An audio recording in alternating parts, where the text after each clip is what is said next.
welcome to an encore edition of the AUAA, the inaugural season. Not that you asked for it, but you're going to get it. And our motto is, it's slightly better than no basketball whatsoever. So enjoy the games, and McLovin, show them just a sample of what they can expect.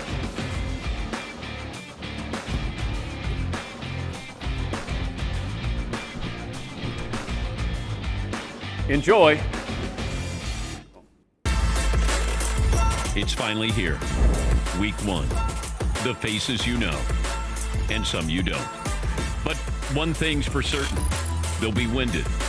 Coming up, Paul Pabst and the Losers take on Todd Fritz and the Crush. Plus, McLovin's Against the Grainers face off against Seton's Big Faller brand. 14 minutes of pain for one moment of glory. This is the AUAA. This is the American Unathletic Association of America.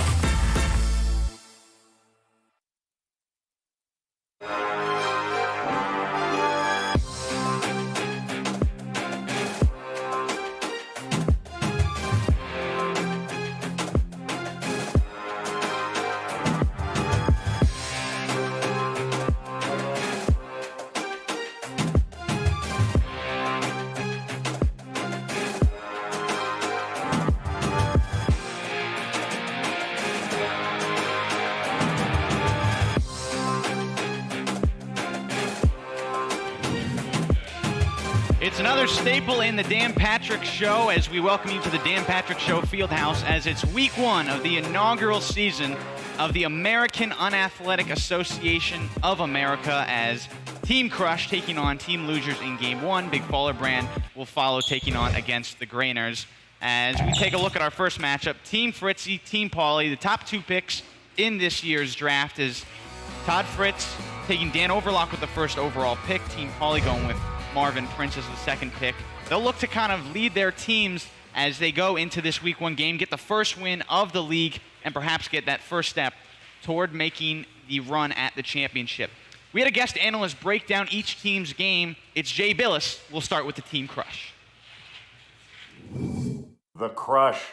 The left-handed gunner Todd Fritz has surrounded himself with Dan Two-A-Days Overlock and the kid that gets breakfast, Dylan something. Two-A-Days is a league MVP candidate if he convinced the toddler to stop his borderline dangerous outside hook shot. This team will either win the league or finish in last place. That was Team Crush's analysis. We now go back to Jay Billis for his analysis on the Losers. The Losers. Pauly Pabst will probably make Marvin Prince and Brendan Pike wear plaid uniforms.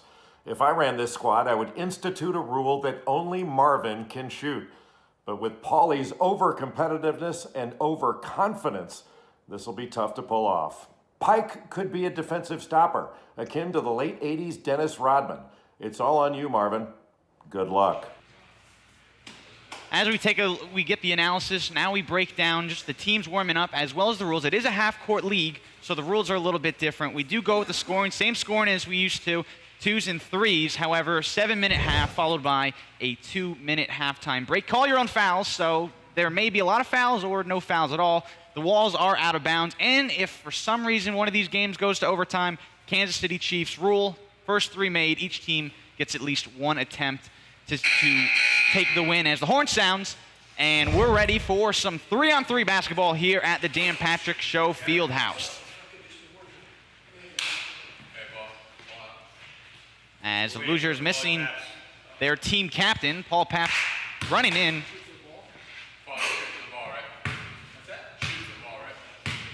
As they're going to shoot for the ball first to determine possession. As Todd Fritz misses the first attempt.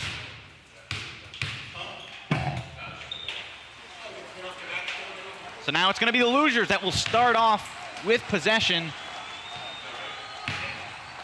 As Marvin Prince starts up top, we're underway. Quick give and go between Pabst and Prince. Gets caught up and throws it away. Brendan Pike going for the save, was unable to get it, and the Crush will get their first possession of the game. Both these teams met up in the lone preseason game with the Crush behind a dominating performance by Dan Overlock, took the victory As the first shot goes down, that's Dylan Grady, the final pick in the draft. As time is called. And the commissioner, Dan Patrick, as with our sponsor, Sport Clip, he'll hand the ball off.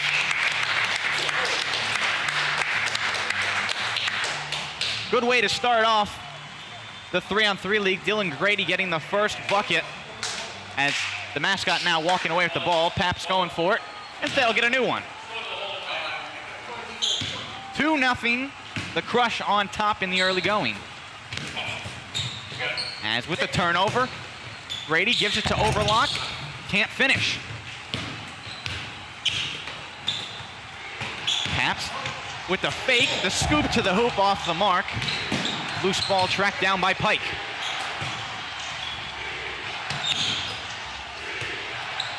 Defense chanted by the crowd. They want to stop. Paps fires. Just a bit long. Fritz with the jump hook. Claiming he didn't take it back. They're still going under the basket. And it's going to go back to the Losers. 6 minutes to play in the first half. Prince driving in, kicking it out. Pike will fire from the mid-range off the mark. Overlock, sizing up his defender, Prince, now gets it over to his team captain. Fritz with a clear path, goes to the layup and misses off the left side. He gets his own rebound, but had it swatted away. Crowd didn't like that. Instead, he'll reward Overlock with the basket. So he bricks the layup, but follows up with the assist, and it's 4-0. Losers looking to respond. Prince will fire. Way too strong, tipped out of play. And possession is going to go back to the Losers.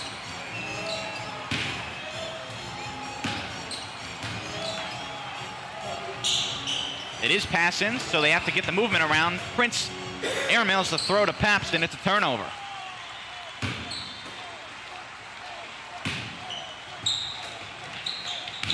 Overlock gets the handoff, picks up his dribble, however.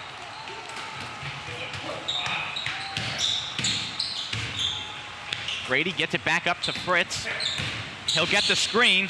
No hook shot. The shot instead just a bit short. He runs down his own rebound. The fader off the mark as well. Todd Fritz off to a slow start in this one. As the bounce pass goes wide once again. The Prince to Paps connection has not been there through the first 2.5 minutes.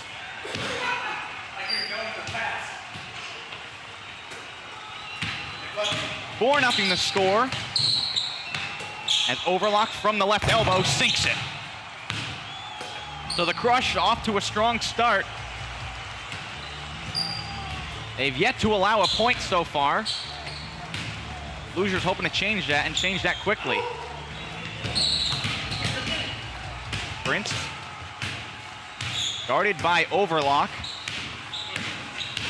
Get the switch, gets it down low to Paps. It got knocked away by Grady. And the Losers retain possession.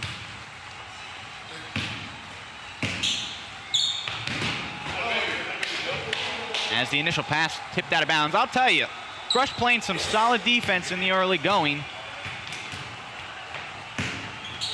3:30 to go in the opening half.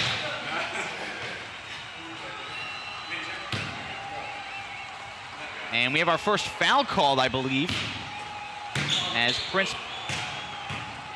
thinks that Overlock grabbed him on the curl. Prince getting the drive to the basket, lifts it up, flicks it up, no. And Crush pulling down another rebound. Still no points for the Losers. Grady on the fadeaway off the mark.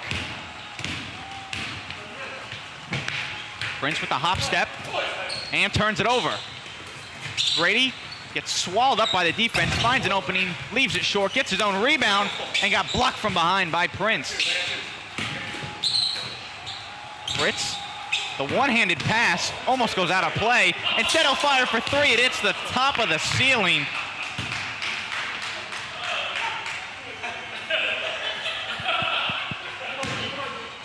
So a discombobulated play gives the ball back to the Losers. 0 for 5 so far as Prince got swallowed up and I believe another foul call gives it back to the losers. 2:10 to play. And they're still looking for a point as Pike saves it and flies onto the side. It ends up in a missed shot by Fritz and a rebound to Paps. Pretty spirited here, Danny. As Dan Patrick joining me now as play continues on. I'll tell you, the losers have not found their stroke at all as Overlock misses from the top of the key. As another turnover by Paps.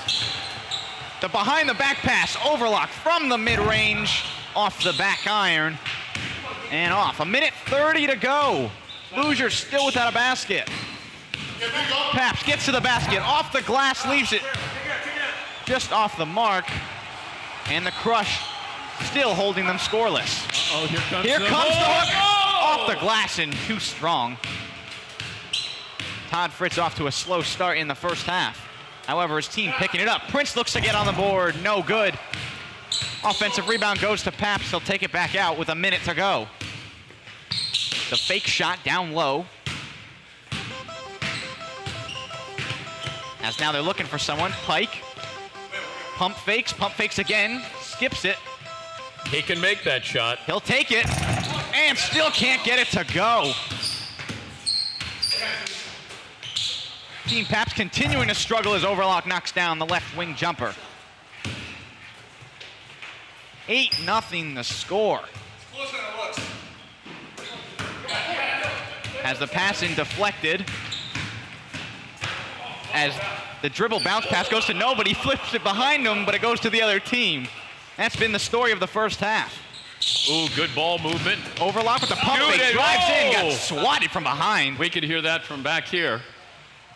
As possession under 10 seconds will to stay go. With the Crush. The clock Better doesn't hurry. stop. They gotta go. Pike left wide open, shoots it. It's off the mark. 4 seconds. The offensive rebound. Overlock. The flip way too short as the buzzer sounds. And the first half comes to an end with the score 8-0 the Crush. Wow. As the losers fail to get on the board. Listen to this crowd. As Paps going us saying we're fine. We have them just where we want them. But Dan, do they? No, they're in trouble here. They're tired. They're spent already. Team Paps, the losers, they're not even talking to one another. They're not even talking. They're just trying to figure things out. Wow. As we go to our first half highlights, I mean, there aren't many, okay. but we will go to them. It was all Crush in that first half. Dan Overlock, after a strong preseason game, getting others involved as well. And that's the first hoop of the American Unathletic Association of America. And then Todd Fritz having a tough first half, but once again, moving the ball, finding a wide open teammate. He struggled in the first half, so it was really his 2 draft picks that did most of the heavy lifting for him, as Overlock continuing to knocking down the jumper. We go to the first half stats. Oh, as this can't be pretty. It really isn't. Todd Fritz 0 for 6, 2-a-days, 3 for 8, leading the team with 6 points, and then Dylan with 5 of his own to make it. As we now take a look at the losers, I mean, I don't really know what we're going to be looking at here. A lot of zeros. Lots of zeros. A couple of goose eggs. Paul Paps 0 for 5, Marvin Prince 0 for 3, and Brendan Pike 0 for 1. So now I ask you, who's going to be the one to score this? I'm going to guess Marvin. You know, Marvin's supposed to step up. He's supposed to be their go-to guy. Paulie might be shooting a little too much, but that might be because 2-a-days is doing some pretty good defense on Marvin. As really in that first half, Paul Paps, along with the poor shooting, the turnovers, really great defense by the Crush, however, they just couldn't get anything going offensively. And they're trying to regroup here because they have to be shocked. They're down 8-0. There's only 1 minute in between first half and second half. Only flexing his muscles here as if that's going to show something. I don't think the Team Crush is too concerned about it. They don't look too concerned. No. Dan Overlock responds with a flex of his own as they're in control. They have the lead. They're getting back out for the second half. We'll bring you back out there. You know, we did our Sports Clip mascot. Something happened to him. He ran out of air. Like the losers, he's a bit deflated right now. I like that. Wow, what happened there? He still has the basketball that's going to the Basketball Hall of Fame, the first hoop made in the American Unathletic Association of America. You could say he's a bit dedicated, as the crush will start off as a deflection gives it back to him to start things. Once again, a running clock here. 7 minutes, and call your own fouls. We have had a couple of fouls called so far, as Fritz going to his left side. The hook shot off the mark on the glass. And the rebound going to the losers as they got tipped away. More suffocating defense by the Crush. In fact, they create the turnover and get the ball back. Grady finds Fritz in the corner. Overlock. Gets Prince to jump. Gets to the basket and gets taken down. Wow. As Overlock slow to get up as he got hacked by Prince. Crowd not liking that one bit. As we take another look at that. He got him on the pump fake and then from behind. Yeah. That's where you want the ball right back, and then you want to shoot a jumper. Instead, he fades away to the corner, leaves a wide open. The no-look pass to Overlock, who sinks it. There's the revenge. And there's the reason why he was the #1 overall pick in this draft. 8 points so far. As Prince, trying to find the offense, got double teamed and turns it over once again. Overlock, heat check for 3 off the front iron. And Prince runs down the rebound. Paulie's got to take that shot. After a couple seconds of pondering it, he lets it fly and misses. As to the pass, the no-look pass from Fritz goes into the stands. No look to no one in particular. It's rare that Fritzy passes. That's what the big surprise was. Prince getting the screen. No one open. He goes to the basket and lays it in. And after a 9-minute drought, the losers are finally on the board. The comeback begins. 5 minutes to go. We'll see if this jump starts something on their offensive end.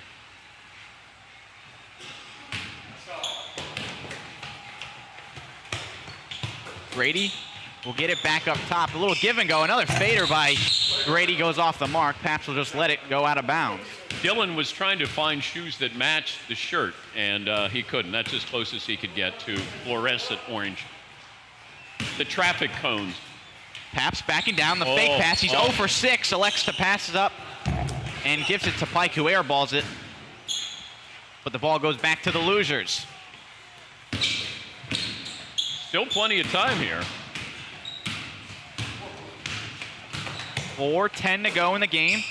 Prince thought about the 3. Getting the screen. Drives in. Contact. No foul call. Yeah. Gets his own rebound. Can't finish. The third attempt. Off again. Try again. But to no avail for the losers. I think you could have called a couple fouls there. Pike from the free throw line sticks it. Yeah. The French kid on the board. French kid. The lead now down to 6 for the Crush, who have become a little stagnant on offense. Some guys who are winded here. Fritz, the dribble handoff. Grady wide open, but he dribbles it off his own leg. Turnover.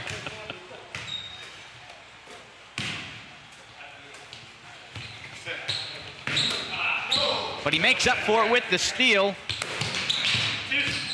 As two-a-days thought about the shot. Instead, they'll elect for the ball movement. Grady driving in the paint, flips it up. No good as he hits the deck. Bodies flying in game 1 on the day. As the drive-in kick, Pike left it short. Paulie's got to hit that. I will say that Team Crush moves the ball well. Overlock the floater just a bit short. The kick out. Paulie, the one dribble, instead gives it to Pike, off the mark again. And the struggles continuing for the losers. Only 2:30 on the game clock. Feel a hook coming up here.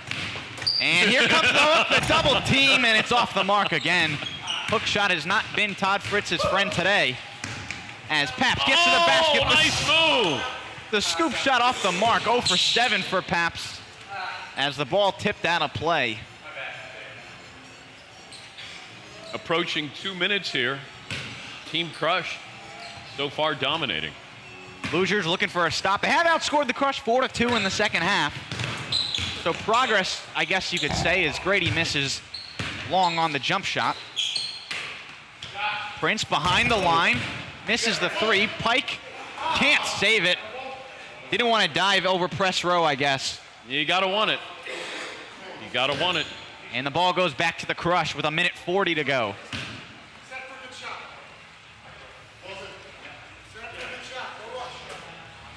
Hear the team captain, no rush. They want to work it around. Instead, Overlock will pull. Bad shot, but Fritz with the weak side rebound. Overlock, another pump fake. Left it short as Pike got hit. I believe in the nether region as he's going to walk it off. I think, hold on. He got hit in Pike's feet. Hold on.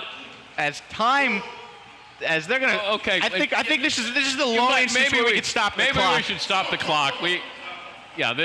This is let me.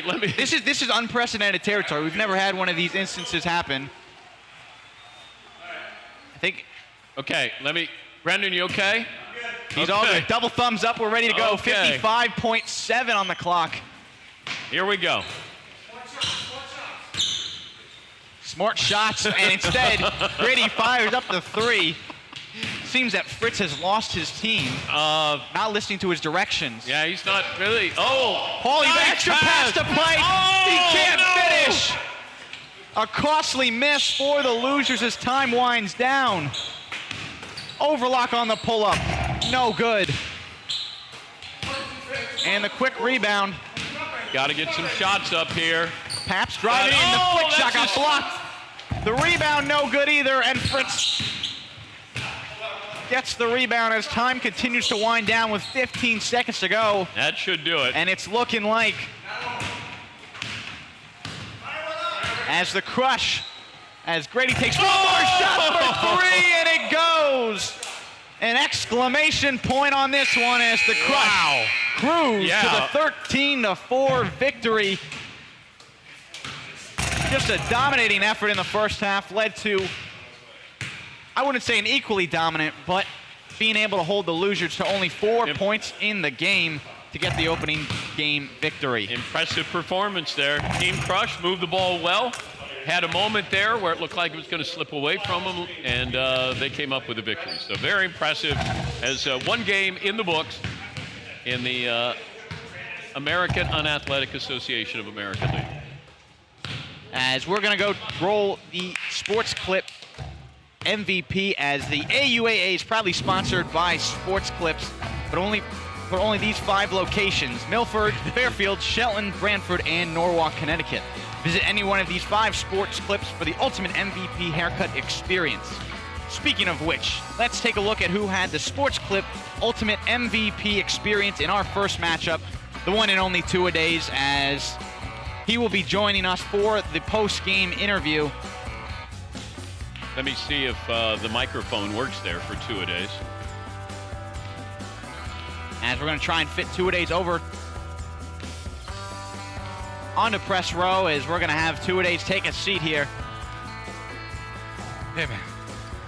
As really in that first half, you really seemed to take the initiative and take the lead on offense, similar to what you did in the preseason. What were you seeing out there? Well, I wanted to see what they would give me, so, early off, you got to use teamwork passing and see if I can get those shots off. If I couldn't, then I'm going to pass to my teammates that are wide open.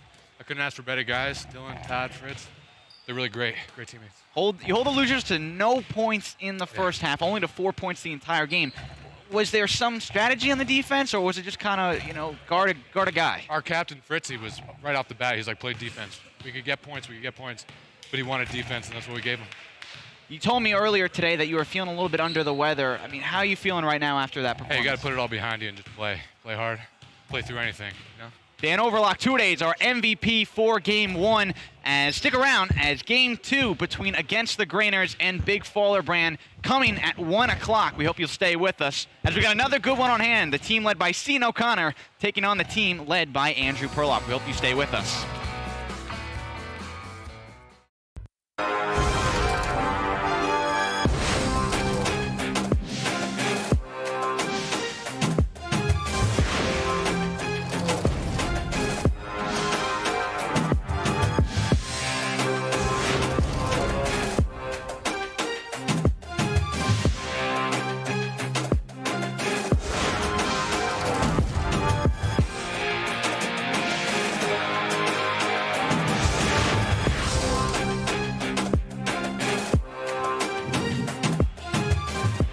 Game 1 in the books. We're just about set for Game 2 from the Dan Patrick Show Fieldhouse as the Big Faller brand are prepared to take on against the Grainers. Thank you once again for joining us, Dan Gardella, joined by the commissioner of the AUAA, Dan Patrick. And Dan, that first game, offense was a little bit of a weak point. But in this game, I think we're going to be able to see a lot more offense. I don't know if there'll be fireworks. I know there are guys who talk a great game in this matchup here, but it felt like the opening day jitters. That was evident, and I was a little surprised with Paulie Pabst, the losers. I thought they were going to put up a little bit more of a fight than they did. With that said, we're going to go to our team analysis. We bring back Jay Billis as he did his analysis on the Big Faller brand, I should say. Big Faller brand led by Seton O'Connor. He's got Mario the intern down low and Tyler the creator somewhere. Mario has the size to do some damage down in the post, even though his vertical is non-existent. But Tyler is the X factor. Sources say he used to be a decent player before he started smoking 2 packs a day. He gets winded now during player intros. Something to keep an eye on. That was the Big Faller brand's analysis. We now go back to Jay Billis for his analysis on Against the Grainers. Against the Grainers, led by former Dartmouth junior varsity big man Andrew Perloff. The Pearl drafted Alan Guzzi and Eric Jones as his enforcers around the rim as he recaps the glory days as the Michael Jordan of his dormitory floor in Hanover. This team has 2 guys that can't pass and 1 guy that won't. A very dangerous mix. If Guzzi can't wear a tank top in the games, he may just quit the league. Stay tuned. And my thanks to Jay Billis because he flew up here on his own dime to do a scouting report, as you would expect Jay to do, and then went back home to be able to kind of process what he saw. And he came up with his scouting reports for both of these teams today. As the horn sounds, we're ready for Game 2. Big Faller brand against the Grainers. Looking to join the crush as the only teams with opening day victories. Good-sized crowd here today. Yeah, you can hear them. Yeah, they were not pleased with what they saw in the first half of Game 1. As McLovin is going to make a big presentation here. He's going to take his pants off. And there you go. McLovin is taking his pants on. Crowd not liking the Yeah, wow. That was certainly worth the buildup. So against the Grainers, we'll start. Andrew Perloff, Alan Guzzi, Eric Jones filling out the team as Perloff will start. And 2 seconds in, takes the first jumper, and it's off the mark. So Seton O'Connor, captain of the Big Faller brand, gives it over to Mario Miranda. He drives, takes 3 steps, and can't lay it in. The fight for the ball goes out of bounds as it's going to go to the Big Faller brand. Once again, call your own fouls. As Miranda, the give and go, it kicks off of 3 legs and ends up in Eric Jones' hands. And then he turns it over. Along with O'Connor and Miranda, Tyler, the creator Day, fills out the Big Faller brand as he cuts to the basket and lays it in. Pass. Good off-ball movement. Yeah, that's just speed over size right there. So the Big Faller brand striking first, as we'll see how Against the Grainers will respond. Perloff picks up his dribble. Big German, not on. You don't want him on the perimeter. He's not a Dirk Nowitzki-like. Perloff gets it down low to Guzzi. Oh, a beautiful bounce pass to Jones, yeah. And he lays it in. He likes to be called Mr. Jones from the Counting Crows song. He thinks it's written about him. As we're knotted at 2. Mario can hit that shot. Nice the give pass, and go give and today go. once again, but he can't finish this time. As Guzzi gives McLovin. it back to McLovin. Perloff. Off 1 foot, he can't get it to go. Maybe a foul called. Players are stopped playing, but Jones is the one who's not, and he can put it in. But they're going to bring it back. I think there was a foul on that play. Maybe a couple of fouls. A lot more accessories being worn in Game 2 than in Game 1. Yeah, McLovin's got the shooter sleeves. Alan Guzzi, the IT guy with no sleeves. As Perloff And finds a there's wide the open big- Jones. Oh! He can't finish. Lots of missed layups through the first game and change as Day runs down the loose ball and can't lay it in. As O'Connor tries to scale the wall, but it goes out of bounds.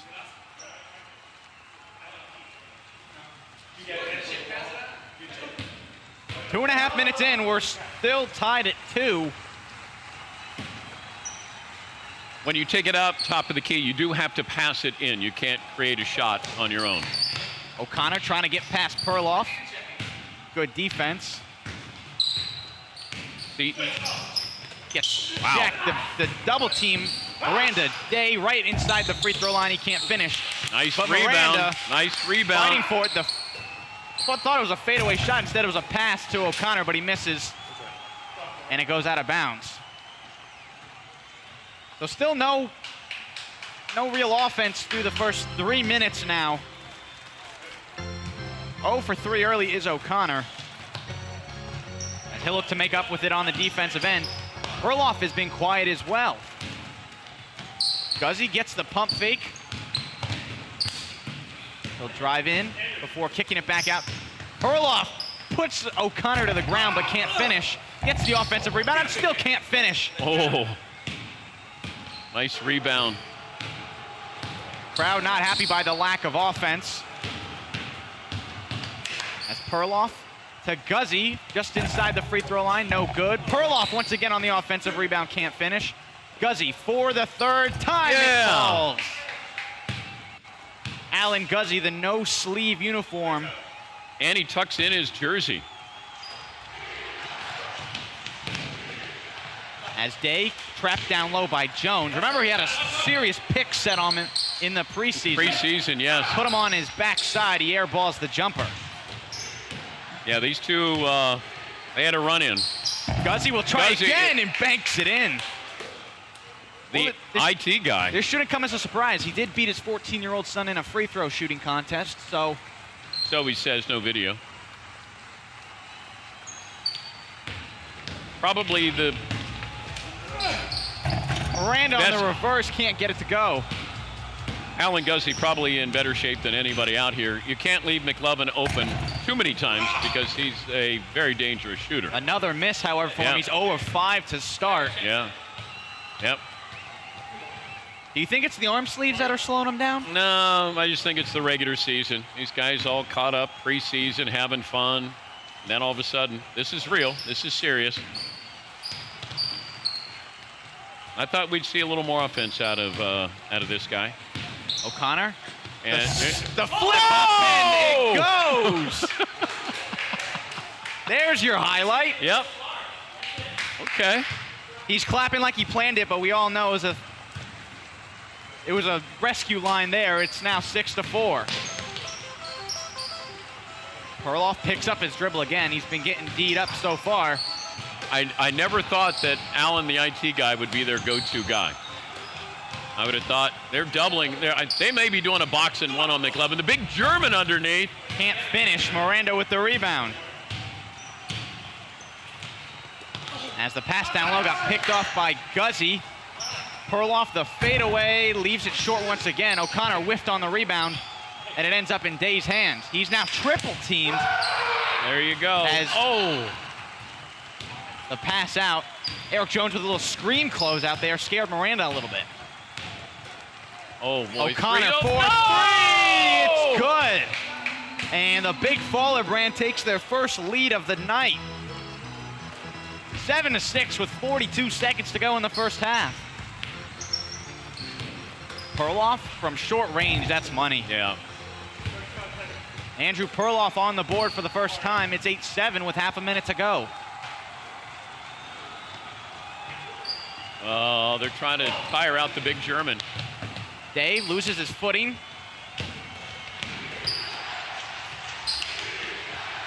He's looking for someone.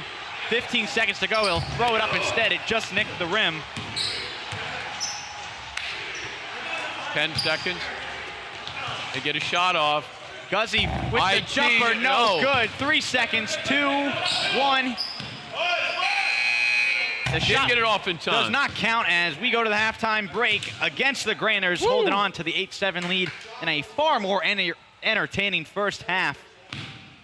As really, Alan Guzzi, the main spark plug for this offense for against the Granners to help them get this halftime lead. Yeah, a little bit of a surprise, but it felt like they were gonna. If they were gonna lose, they were gonna lose with the IT guy shooting. And there he is. He's a spirited little guy. Wouldn't officially measure in because I think he thought he was going to be around 5'4", but he is athletic and he can cook, he can clean, he can also fix your computer, and he's hit a couple of shots today. Let's take you to the first half highlights, and there were plenty of them compared to the first game, as really the beginning, it was just good ball movement after we've seen all day. The first basket of the game going to a cutting Tyler Day. Yeah. But then in the second half, Alan Guzzi, he scored, got doubled a little bit, but found the open man. The big German converting down low. And then, do we want to say SC top 10 or not top 10? Oh, you got to make, that's got to make SportsCenter highlight. As the scoop shot by O'Connor goes in, as we take a look at the first half stats. The main thing, McLovin, 1 of 7 in that first half, really struggled on the offensive end. And he had his shots. He did. He had his opportunities there, and I would expect to see the true McLovin, the guy who played basketball at Dartmouth on the junior varsity team. I think that he'll appear second half. Seeing O'Connor, 2 of 3, 5 points already. You'd like to see him shoot a little bit more? Yeah, I would. Yeah, but I think he's trying to spread around, get his teammates involved. Mario's been known to mope when he doesn't get the ball, and I think Seton is just trying to keep him in the game a little bit here. As the team's getting their final warm-ups, little intimidation factor going on between Jones and Miranda so far. As the Big Faller brand will start with the ball to begin the second half, as the clock needing to be reset. And Paulie Pabst from the Losers is going to step in. I have to speak to some journalists here from the New York Times about the league. And well, thank you for your time, Mr. Commissioner. Thank you, Danny. Now joined on the broadcast by the captain of the Losers, Paul Pabst, and this is some good basketball. Wow. Do we want to talk about that first game? Let's focus on the basketball in front of us, not our horrendous loss and all my missed shots. As Day gets things started quickly with a basket off the window, and the Big Faller brand claiming the lead again. Tyler Day, a lot of energy for a 2-pack-a-day smoker. Guzzi giving it to Perloff. He's really asking for the ball. He goes to the reverse. It misses. And Jones, fighting, throwing elbows, gets it back out. The round mound of Guzzi can't hit. And Perloff on the offensive rebound banks it in. You know, Perloff had a rough first half, not scoring a lot, but I think he's going to heat up because he's a known scorer. He always likes to shoot. Perloff now 2 of 8 in the game, only 1 of 7 in the first half. However, against the Granners, still lead by a point. Big 3 late in the half by Seton O'Connor to keep them alive. As Miranda on the cutting, couldn't get it to fall. Now against the Granners, will look to build onto their lead. McLovin again. McLovin with that headband kind of looks like Christopher Walken in The Deer Hunter, doesn't he? A little bit. Yeah, I could see it. 12-9 the score. A lot of cutting by Miranda Tyler Day. Getting it to O'Connor. Only 2 of 3 in the first half, but 5 points. The 3-man weave. Day fakes out McLovin, can't get it. The tip out to O'Connor, who hesitated. Instead, he'll bank it off the glass and in. Yeah, O'Connor having a nice night. Started a little slow. He had the long, lanky Perloff on him, so he tried to get his team involved in the offense. 12-11. Minute and a half into the second half. McLovin getting the screen. Got Miranda the jump. He'll give it over to Guzzi. Oh, pump fake. Left him.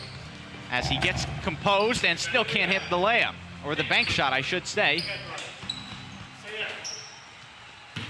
As now O'Connor with the mismatch, he's got Jones on him. He'll go right by him, bounce pass down low, deflected, and stripped away by O'Connor. No jump ball in our league. O'Connor will elect to give him the ball, and then McLovin will give him the ball right back. Getting a little chippy. The ref should be on high alert right now. We had one. Day going up and down. That's an up and down. No matter what neighborhood you come from. Right, Danny? That's turnover.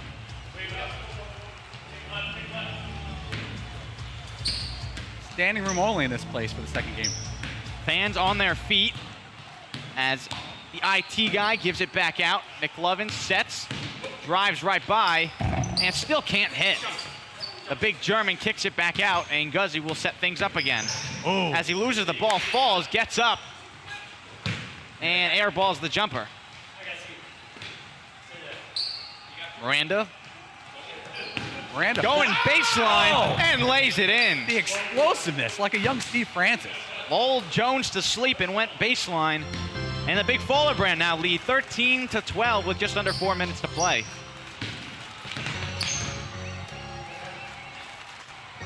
Cross-court pass to Guzzi. Perloff gets it back. He can't hit the jumper. He missed it left. But he'll try again. And it rolls in. Oh, yes. Alan Guzzi for the against the Grainers did a party pump before the game. Buys, tries, and chest. You can see it with the cut sleeves as O'Connor on the cut had it taken away. McLovin 3 of 6 in the second half after starting 1 of 7. Guzzi kind of reminds you of Bull from Fast Break, the Gabe Kaplan movie. The deflection by O'Connor keeps possession with against the Grainers. Everybody taking a deep breath as it's now crunch time here in game 2 of day 1 in the American Unathletic Association of America. Jones with the shallow jumper. Straight out of Dusseldorf. That guy can shoot from 4 to 6 feet like nobody's business. 16-13. This is anybody's game, Dan. 3-point game. Big Fowler brand looking to respond. Haven't been able to hold on to the lead as Miranda gets swallowed up by the defense. After 5.5 steps. And he'll reward himself with a foul call. And give it back to the Big Fowler brand with under 2.5 minutes to go. Good ball move, Big Miranda Fowler band. Driving in, the one-handed flip shot, no good, and Guzzi skies for the rebound. Gonna get a dime under his shoes. Jones kicks it out. Perloff wide open from the left elbow, and he's got it. Starting to heat up. Eric Jones' nickname should be 3 seconds because he just camps out in the lane. There's call your own fouls, but no call your own 3 seconds. As the clock continues to tick down. I'm not even sure who's winning. Can't tell with the scoreboard.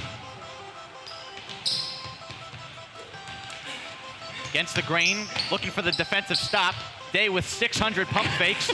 Gives it to O'Connor, who flips it just a bit long. Tyler Day looked like Sergio Garcia lining up a drive. McLovin turns O'Connor around, but can't finish. And another foul called. Crowd chanting defense. A Big Fowler brand heavy crowd today. As Jones with a quick jumper got blocked by Miranda, and he converts. Yeah, our rules, if the ball doesn't hit rim, you can put it back up. Heads up play by Miranda. 3-point game as we near a minute to go. McLovin has to take the controls here. He gets one dribble, pull up. Oh, that's a dagger. Yeah. That's his range, 9 to 11. I know it's early, but O'Connor for 3, it rims out. They need Fight that. for the ball, it goes into Jones' hands, and it gets deflected out of bounds. Off the I-beam. You never have that happen in big-time basketball.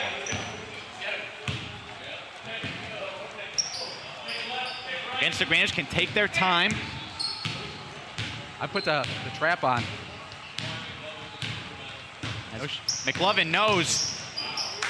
He picks up his dribble, trying to find someone. He gets Guzzi down low. 24 seconds to go. Get it back to the Pearl.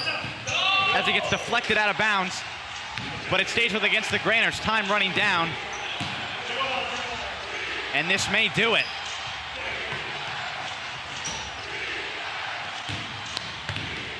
McLovin's going to pad his stats. Perloff gets it down low, looking to get one final assist. Jones got it blocked. It gets put up and in, but it's just a bit short as against the Grainers will pull away with the 20-17 victory to improve to 1-0 on the season. Dan, I can say this right now. That might be the greatest game in AUAA history. I know it's a little presumptuous to me, but I'm going to remember where I was for this one. We're going to look to see if anyone can top it in week 2 as day 1's done as the Crush take the victory in game 1 and against the Grainers in game 2. I would say a lot of great basketball, but a lot of great laughs for sure. Yeah, I think I was 0 for the day. I think I was like 0 for 8 from the field. I had about 7 open layups, hit none of them. But I looked good going in the lane, just not known as a finisher around the rim. As we take a look at some of the highlights, close game throughout, but ultimately the Big Faller brand just couldn't mount that final comeback. Yeah, McLovin, a little slow start, but then he put it in bed at a couple jumpers late in the game. As the highlights are in, day one's done, as we are ready to present our Sport Clip MVP, as we're going to take a look at the highlights of our MVP, as the AUAA is proudly sponsored by Sport Clips, but only in these 5 locations: Milford, Fairfield, Shelton, Brantford, and Norwalk, Connecticut. Visit any one of these 5 Sports Clips for the ultimate MVP haircut experience. Speaking of which, let's take a look at who had the Sports Clips ultimate MVP experience in our second matchup. It is Andrew Perloff, the team captain of Against the Grainers. You struggled in the first half a little bit, but really came on in that second half to help your team. What fire was lit under you to perform like that in the second half? I had trouble with the physicality of the other team.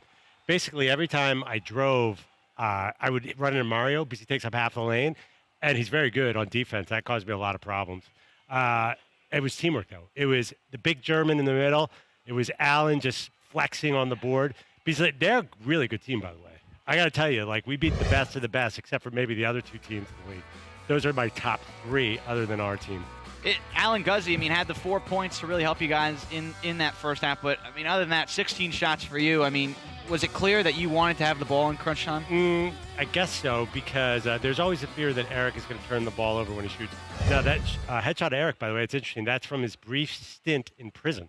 Many people did not know that. Really? Yeah. So 1-0 on the year. 1-0 on the year. Upstate, yeah. Looking to go 2-0 next week. What's going to be the message to your team as you get ready for the second game? Stay healthy. I think we need to work on our ball movement. I admit I have to work on my shooting.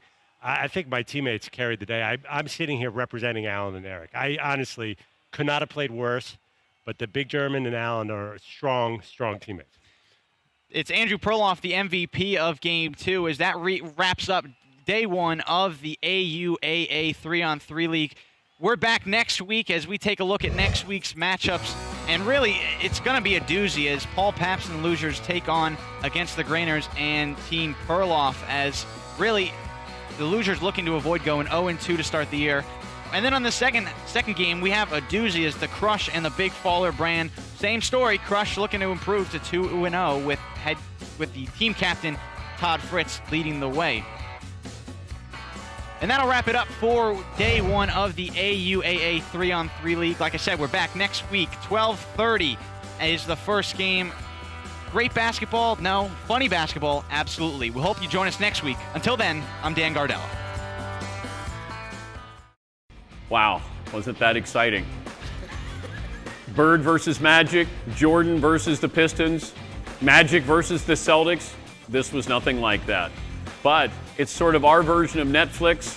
It's binge watching at its best, the AUAA. More to come. Hope you enjoyed it.